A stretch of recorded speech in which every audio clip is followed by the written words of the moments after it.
नहीं, बहुत कर रहे हैं जी। अभी आप देखो ना, इन्हीं दिनों में 2-3 बड़े इंसेंटिव लिए गए, जो घरों के ऊपर से तारें जाती हैं, लाइनें जाती हैं, जोड़ के ऊपर से, पार्क के ऊपर से, स्कूल के ऊपर से, वो सभी का हमने ये करा है कि इन्हें तीन के आपका सबका गवर्नमेंट के हेड पे 151 करोड़ रुपये हमने अपना खर्च करके उसे हटा रहे हैं, वो लोगों पे नहीं खर्च आए। नंबर 2, लाल डोरे से 3 किलोमीटर तक जो ढाणियाँ पड़ती हैं, डेरे पड़ते हैं, कुरुक्षेत्र में डेरे कह देते हैं, उनको सबको हम जो है उनको सारों को बिजली से कनेक्शन दे रहे हैं। लोगों की बहुत पुरानी मांग थी कि जी हमें बिजली लाइन से जोड़ो, उन्हें गांव की लाइनों से जोड़ा गया है। दूसरा, जो 3 किलोमीटर से आगे उसमें 50%, क्योंकि गांव के लोग तो 3 किलोमीटर तक आ जाते हैं, ज़मीन इतनी की गांव की होती है, 1000 एकड़, 2000 एकड़, 3000 एकड़। इससे आगे जो है उसमें 50% हम बेयर करेंगे, 50% वो करेंगे। ये दोनों बहुत बड़े फैसले हैं। किसानों का तीसरा ये था कि जी हमारा लोगों का था कि जी लोड बढ़ा दो।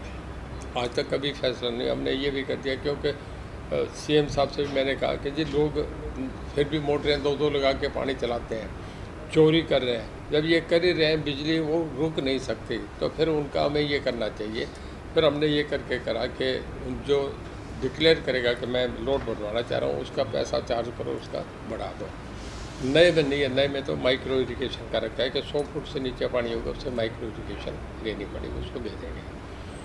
बाकी हमारे जहाँ तक सोलर पंप हैं बहुत ज़्यादा लग रहा है। इस साल हमारा 70,000 का टारगेट लेके चले हैं, 70,000 हम लगा देंगे जी।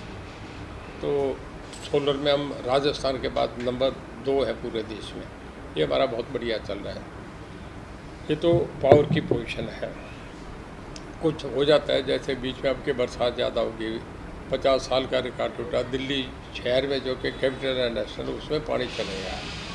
तो कुदरत के आगे तो कोई कुछ नहीं कर सकता था। हमारे यहाँ भी बुरी हालत थी, 50,000 क्यूसेक पानी आ गया था। तो उन हालात में हमने जो बेस्ट पॉसिबल हो सकता था, उन्हें हमारे स्टेशन तक डूब गए, तब भी हमने बिजली दी। उन दिनों में एक आध बार कट लगे थे, ये बात ठीक है, 2 घंटे 1 घंटा कट लगा।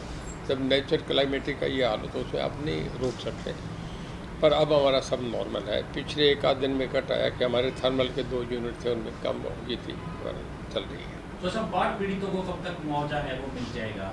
देखिए, कैबिनेट की मीटिंग भी हुई है, कोई डिस्कस हुआ सर इसमें? नहीं, सीएम साहब ने सब जगह अनाउंस करा है, तुरंत अनाउंस कर दिया था, ये बन के चला गया, उसका दिया जा रहा है। इसमें भी कर दिया। इसके बाद जो गुलाबी सुंडी का मामला है, इसमें भी अनाउंस कर दिया कि हम 10-10 हज़ार रुपया पर एकड़ देंगे, 7,500 10,000। वो भी अभी रिपोर्ट बन के जाएगी, क्योंकि आजकल सब जो है ना जी, वो पोर्टल पे डालना पड़ता है लोगों को, करने क्षतिपूर्ति पे डालेंगे। वो नवंबर तक का, 30 नवंबर तक का टाइम दे दिया, इस तक किसान अपना डालें, उसके बाद जिसका डला है उसको मिलेगा। देखिए, मैं बाकी स्टेट्स का तो मुझे पता नहीं, पर राजस्थान मध्य प्रदेश के जो इनपुट आ रहे हैं, राजस्थान तो टोटल है ये बीजेपी जीतेगी। और मध्य प्रदेश में लोग पहले कह रहे थे फाइट है, पर अब जो इसने लाडली योजना जो उसने शुरू करा है, उसका बड़ा अच्छा मैसेज गया है लोगों में। ये है कि बहुत तेज़ी से बीजेपी ने इम्प्रूव करा है। मेरा मानना है कि राजस्थान मध्य प्रदेश 2 बड़ी स्टेट है।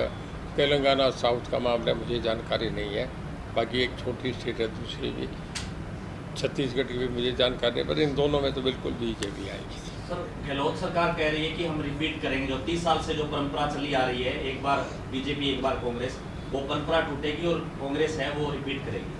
देखो, वो कहेंगे, पर परंपरा तो लोग तोड़ेंगे ना।